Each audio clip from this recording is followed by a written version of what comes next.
Hi guys, it's me, Sincerely Syreeta.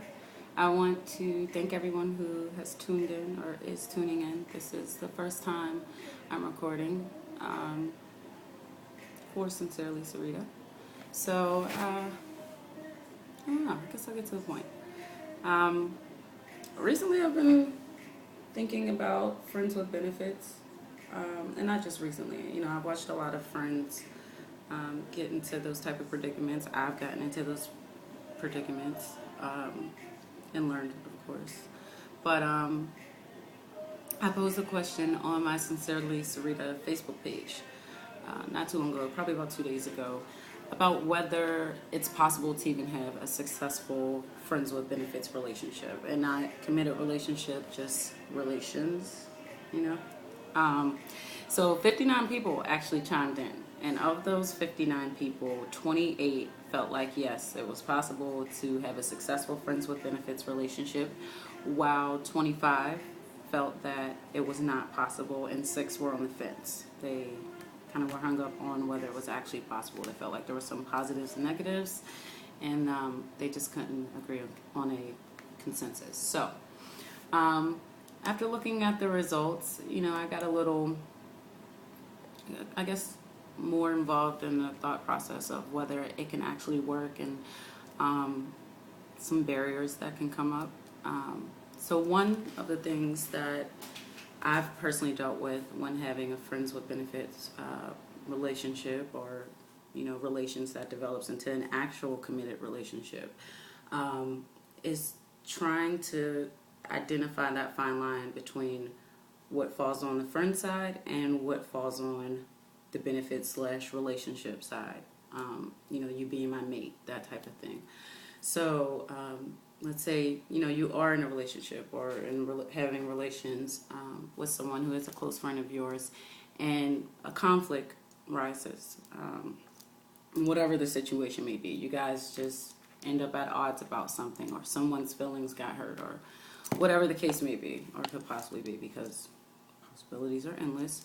I just wanted to give you guys a few tips if you are in this situation as to how I feel the best way to handle it is. And I'm a Taurus, so my views may be biased or influenced by that. So, but first, I feel like it's important to recognize whether the incident actually falls on the friendship side or within the relationship dynamic. I think that's very important when trying to figure out how you want to approach your partner.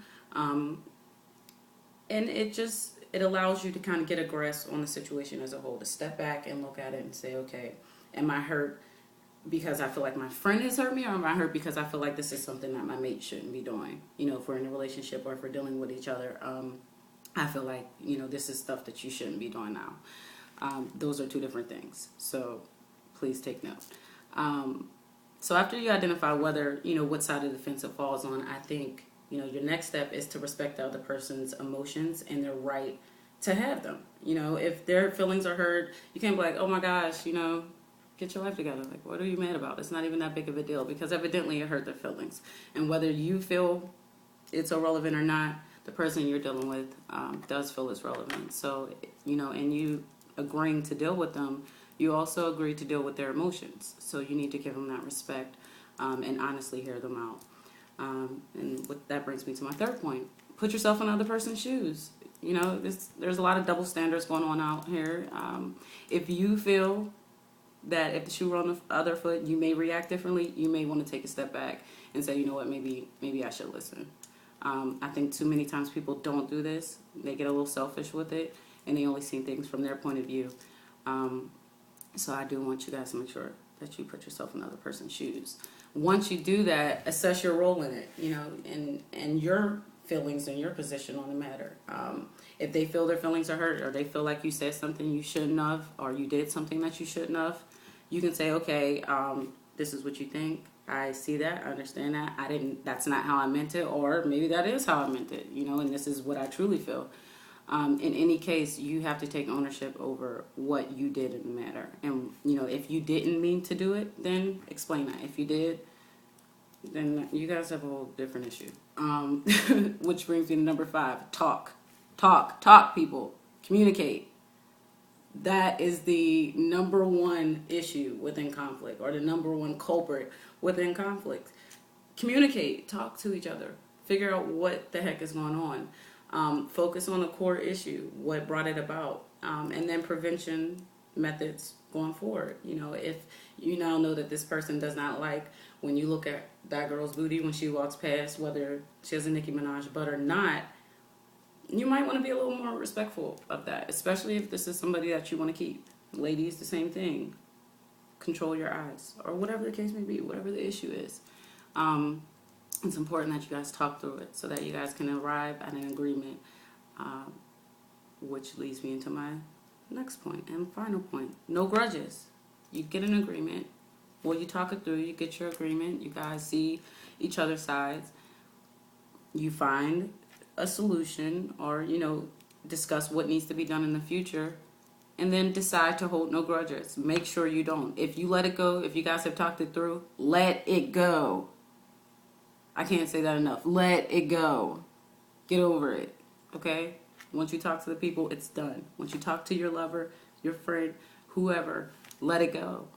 You don't want to hold on to that. If the incident was identified within the within the friendship dynamic, don't carry that over to the relationship. Leave it where it's at, and vice versa. Don't bring things in where they don't need to, where they don't need to be brought in. So if you feel you are capable of doing, those points, of exercising them and putting them to good use, I feel like you guys actually have a chance at having a successful friends with benefit relationship, whatever you want to call it. But however, if you don't feel you're able to do any of the aforementioned, chances are you shouldn't even be in a situation. You're not built for friends with benefits. Don't fool yourself. Don't lie to yourself. Don't waste other people's time. Sincerely, Syreeta.